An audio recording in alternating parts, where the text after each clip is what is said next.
Welcome to home cooking daily. இன்றைக்கி நம்ம சுக்குட்டி கீரை குழம்பு வைக்க போகிறோம். இங்கேருந்து கோயம்புத்தூர் பொள்ளாச்சி பக்கம் சுக்குட்டி கீரைன்போம். இது திருச்சி மதுரை சைடு இது மணத்தக்காளி கீரை. இது மணத்தக்காளியில் இப்போ குழம்பு எப்படி வைக்கிறதுன்னு பார்க்கலாம். தேவையான பொருட்கள் மணத்தக்காளி அரைக்கட்டு தான் எடுத்திருக்கேன் இன்றைக்கி. வெங்காயம், சின்ன வெங்காயம் 1 கப்பு, தக்காளி 1 பெருசு, ஏன்னா அரைக்கட்டு கீரை தக்காளி 1 பெருசு போதும், ஜீரகம், மிளகு, தேங்காய் அரைச்சி 1 கப் வச்சுருக்கேன். இது உளுந்த பருப்பு, இது தோரம் பருப்பு ஒரு ஒரு ஒரு பெரிய டேபிள் ஸ்பூனில் 1 ஸ்பூன் ஊற வச்சுக்கணும் முதல்லையே. சரியா? ஊற வச்சுட்டு அது கூட நம்ம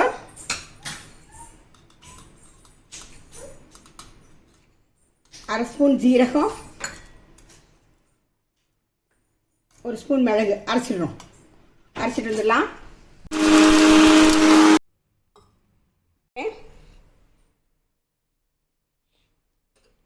ஊற்றிட்டு ஒரு 10 சின்ன வெங்காயம் இருக்கும் அரிஞ்சு வச்சுருக்கேன். இதுக்கு சின்ன வெங்காயம் தான் டேஸ்ட் கொடுக்கும். பெரிய வெங்காயம் இருந்தால் பெரிய வெங்காயம் போட்டுக்கலாம். பெரிய வெங்காயம் இருந்தால் ஒரு பெரிய வெங்காயத்தை போட்டுக்கலாம். வெங்காயம் வணங்கட்டும். இது ரொம்ப டேஸ்டியான சுக்குட்டி கீரை குழம்பு. மணத்தக்காளி சுக்குட்டி கீரைன்னு சொல்லுவாங்க. இதை கீரை எப்போதுமே காய் இருக்கிற கீரையாக பார்த்து வாங்குங்க, அதுதான் டேஸ்ட்டாக இருக்கும். காய் இல்லாத கீரை வாங்கினா அது இளங்கீரை. இது கொஞ்சம் வணங்கட்டும்.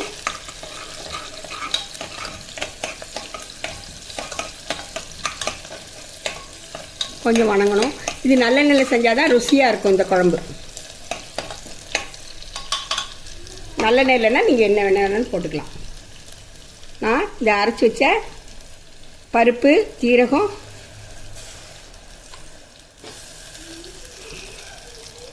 மிளகை போட்டுக்கிட்டு அந்த மசாலா நல்லா கொஞ்சம் வணங்கணும்.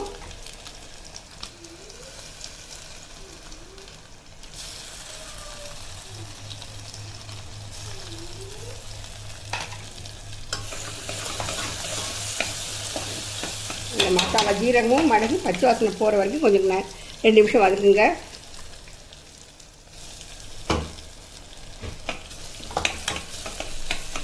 இது பாத்திரத்தில் சமைக்கலாம். நான் இன்றைக்கி குக்கரில் வச்சுருக்கேன். பாத்திரத்தை சமைச்சா நல்லது தான். நான் இன்றைக்கி குக்கரில் வச்சு சமைக்கிறேன்.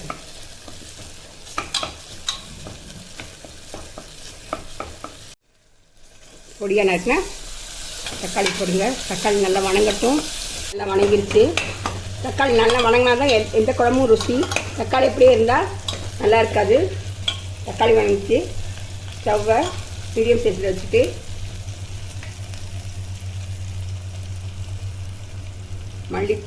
மஞ்சத்தூள் 1/2 ஸ்பூன், மல்லித்தூள் 1 ஸ்பூன். ஏன்னா மிளகு சேர்த்துருக்கிறதுனால காரம் கொஞ்சம் கம்மியாக போடுங்க. மிளகாத்தூள் 1/2 ஸ்பூன்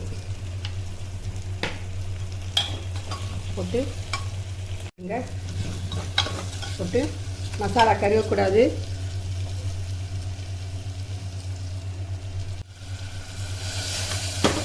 நம்ம கீரை எடுத்து போடலாம். கீரை கொஞ்சம் சன்னமாக கட் பண்ணிக்கிங்க, முழுச வேண்டாம்.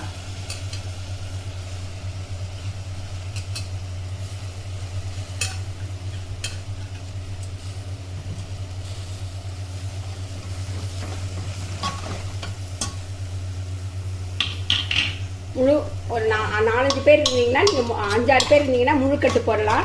நான் இன்னும் 3 பேர் இருக்கிறதுனால, ஏன்னா ஒரு நேரத்துக்கு தான் நைட்டு கீரையை சாப்பிடக்கூடாது, அதனால் அரைக்கட்டு கீரை போட்டிருக்கேன்.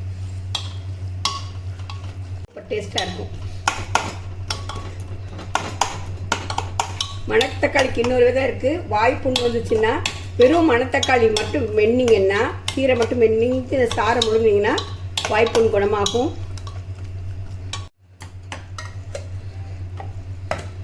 நான் சின்ன முடியில் 1/2 முடி தேங்காய் அரைச்சி வச்சுருக்கேன்.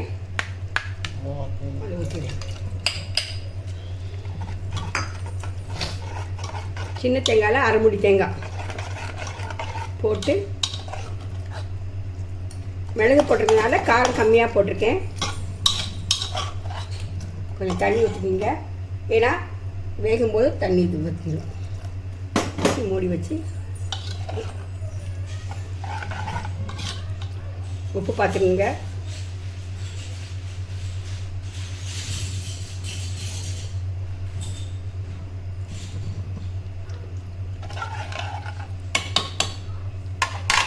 இப்போ குக்கரை மூடி வச்சு ஒரே விசில் விட்டால் போதும் கீரை.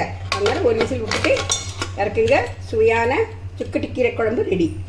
அருமையான சுக்கட்டி கீரை அல்லது மணத்தக்காளி கீரை ரெடி. அருமையான மணத்தக்காளி கீரை ரெடி ஆயிடுச்சு. இப்போ நம்ம டேஸ்ட் பண்ணலாம். லைக் பண்ணுங்க, ஷேர் பண்ணுங்க, சப்ஸ்கிரைப் பண்ணுங்க.